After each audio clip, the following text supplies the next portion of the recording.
కొత్త సంవత్సరం వేళ విశాఖలో జనం బిర్యానీ కోసం ఎగబడ్డారు. ఎలాగైనా బిర్యానీ తిని తీరాల్సిందే అన్నంత పట్టుదలతో క్యూ లైన్ లో నిలబడి మరీ పార్సల్ కట్టించుకుంటూ పరితపించారు. ఆ రుచి నోటికి చేరకపోతే ఏదో కోల్పోతామనే రీతిలో కనిపించారు. న్యూ ఇయర్ డే పుణ్యమా అని విశాఖలో బిర్యానీ పాయింట్ల వద్ద ఒక జాతర నడిచింది. ఈ సందర్భంగా బిర్యానీ అంటే తమకు ఎందుకు ఇష్టమో ఇతగాడు ఎలా సమర్థించుకుంటున్నాడో చూడండి.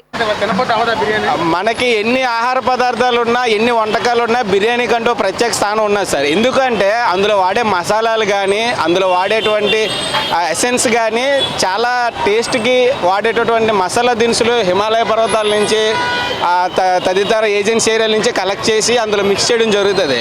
దాని ద్వారా ఏంటంటే ఒక్కొక్క బిర్యానీకి ఒక్కొక్క స్టైల్ ఉంటుంది.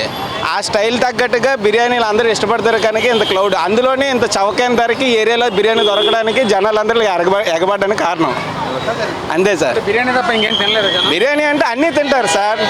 మానవ జీవితం అన్ని ఆహార పదార్థాలకి అధికారికమైనది అనేసి అందరూ చెప్తారు. అలాగే బిర్యానీకి ఒక ప్రత్యేక స్థానం ఉన్నది కనుక ఇప్పుడు ఫర్ సపోజ్ ఒక హోటల్కి వెళ్ళి భోజనం కొన్నారనుకోండి, ఆ అన్నంలో తినడానికి రకరకాల చారు, సాంబార్ అన్నీ కలుపు కొట్టుకోవాలి. అది బిర్యానీ అయితే ఒకటి కలుపుకొని తినైతే అయిపోద్ది. టేస్ట్ బాగుంది. బిర్యానీ సరిపోతే అవదా? చెప్పండి. हिंदी मार्टर सर, బిర్యానీ సరిపోతే అవదేమన్నా? ज़्यादा टाइम लोग तो हिंदी बात करते, ज़्यादा टाइम के बाद में आएगा सर, क्या भी नहीं सर, उन्हें बिरयानी मिलेगा सर।